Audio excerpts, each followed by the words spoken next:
নমস্কার, সবাইকে শুভেচ্ছা জানিয়ে আজকে দুটো ছোট গল্প পড়ছি। ছোট গল্প পড়ছি মানে অনুগল্প যাকে বলে।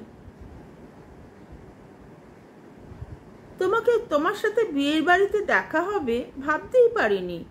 স্মৃতির টুকরো হয়ে এক পাশে পড়েছিলে, আবার সামনে এসে দাঁড়ালে।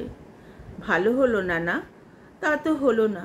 বিরহের বেদনাকে বাড়িয়ে তুলে লাভ কি? শুধু শুধু ইচ্ছে করে বাড়ায়নি, দেখা হয়ে গেছে। প্রতিদিন যাকে দেখতে ইচ্ছে করে, একদিনও ম্লান হয়ে যায়নি যে ছবি, তা একটু কথা একটু হাসিতে মন ভরে। যদি তোমার বাবা আর 1 মাস অপেক্ষা করতেন।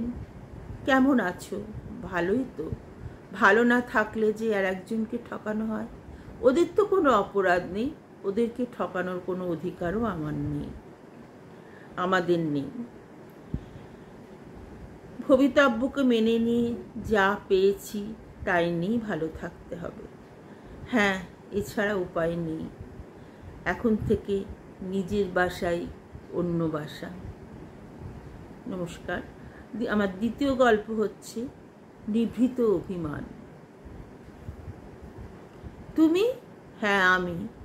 অনেক দিন পর দেখা হওয়ার কথা তো ছিল না, তবু দেখা হলো। তুমি না চাইলে কি হবে? ঈশ্বর চান না? ঈশ্বর চান না আর চাইবেন না।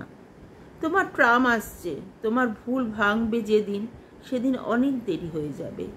দিঠি ট্রামে উঠে পড়ল। অনিমেষ তার সুঠাম চেহারাটা নিয়ে রাস্তাটা পার হয়ে যাচ্ছে। দিঠির চোখের কোলে জল এলো। বিকেলেই শুনতে পেল অনিমেষ হাসপাতালে। তাদের কাজের মাসি বলল, বাবার মিথ্যে অহংকারে দুটো ভালোবাসা ভেঙে যাচ্ছে। অনিমেষ তাকে নিষ্ঠুর অহংকারী ভাবছে। মেয়েরা যে বড় অসহায়। দিঠি ছুটে গেল হাসপাতালে। হাঁপাতে হাঁপাতে বলল, ফিরে এলাম। অনিমেষ নিজের হাতটা বাড়িয়ে দিল। ফিরেই যখন এলে তখন এত কষ্ট দিলে কেন?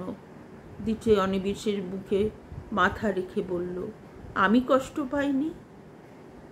নমস্কার।